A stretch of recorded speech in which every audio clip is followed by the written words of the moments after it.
du télétravail, donc je trouve que c'est une bonne idée. Merci Madame la Ministre. Monsieur Mélenchon, vous avez souhaité réagir à la position de la Commission. Monsieur le Président, peut-être y a-t-il plusieurs malentendus dans ce débat qui le rend si crispé à certains moments. Notamment, j'en prends qu'un exemple, vous dites il y a des protections, bah, fort bien, mais l'ordonnance, précisément, défait tous les mécanismes de protection en vue d'en instituer d'autres. Vous voyez, je ne me prononce même pas sur leur signification réelle, donc nous sommes fondés à en parler. Quant au télétravail, soyons clairs, nous ne sommes pas des canuts qui nous préparons à détruire les machines. Aucun d'entre nous ici, vous nous avez entendu dire, pas question qu'il y ait du télétravail, nous interdirons les connexions. Bien sûr que non. Mais comme ce sont des conditions radicalement nouvelles, j'admire ceux qui ici ont des certitudes en bronze sur le sujet. Pas mon cas. Et je pense qu'on fait bien de réfléchir, parce que vous verrez, le jour où vous allez croiser télétravail et imprimante 3D, que tout ce dont nous sommes en train de parler va prendre un sacré coup de vieux. Et c'est pourtant ce qui va se passer. C'est ce qui va se passer.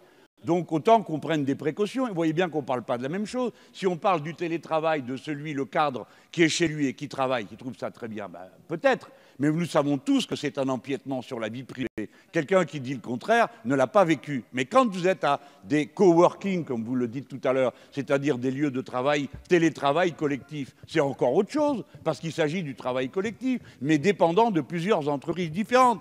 Donc, ce que nous voulons dire, ce n'est pas à bas le télétravail, ce n'est pas à bas la connexion, c'est essayons de réfléchir à quelles garanties on se donne pour que le monde reste vivable. Mais ce n'est pas nouveau que le monde change. Dans la fin des années 60-70, les auteurs de science-fiction projetaient sur le monde d'aujourd'hui.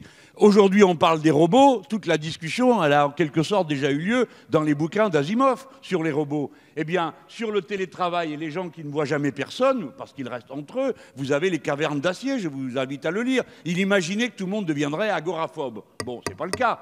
Mais c'est pour dire que nous avons intérêt à nous projeter et pas simplement chanter des alléluia parce que quelque chose de nouveau surgit. Comment la société va-t-elle vivre ça? Voilà, c'est ça. Nous nous disons, pardon, je finis là-dessus, c'est notre camp, c'est notre famille.